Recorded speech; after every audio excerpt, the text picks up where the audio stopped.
Hello everyone, good morning সবাইকে। তো ইউটিউবে এখন ভিখারি হয়ে গেছে, কাউকে ভিউজ দেয় না। একটা দুটো করে তিনটে চারটে করে ভিউজ দেয়, কেউ ভিউজ দিয়ে মানে এই করে না, জানি না কবে ভিউজ দেবে।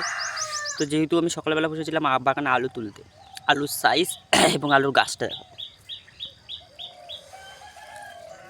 এটা হচ্ছে আমাদের আলুর বাগান। তো একটা আলু গাছ দেখাচ্ছি। আলু গাছের সাইজটা ঠিক এরকম মোটা, মানে এত বড় আর এরকম মোটা মোটা হয়েছে। তো যেখান থেকে তুললাম, এই যে এখানে দেখাচ্ছি এখন আলু গাছের শিকড়টা, এখানে কত আলু হয়েছে সেটাই দেখাবো। মানে আলুর সাইজটাই তোমরা দেখলে একেবারে জাস্ট পাগল হয়ে যাবে, এত বড় বড় আলু হয়েছে।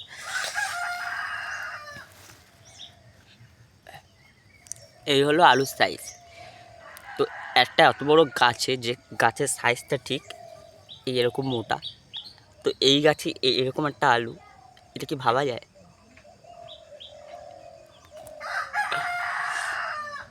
মানে একদম অবাক করা বিষয়।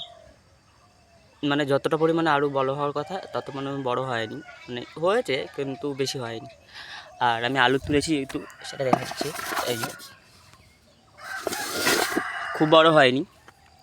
তো সবাইকে আমার একটা মিনি ব্লগে ইনভাইট করছি, এবং প্লিজ লাইক এবং সাবস্ক্রাইব, কমেন্ট করো, ভিডিওটা কেমন লাগে সেটা দেখো, আর প্লিজ একটু ভিডিওটা শেয়ার করে দিও।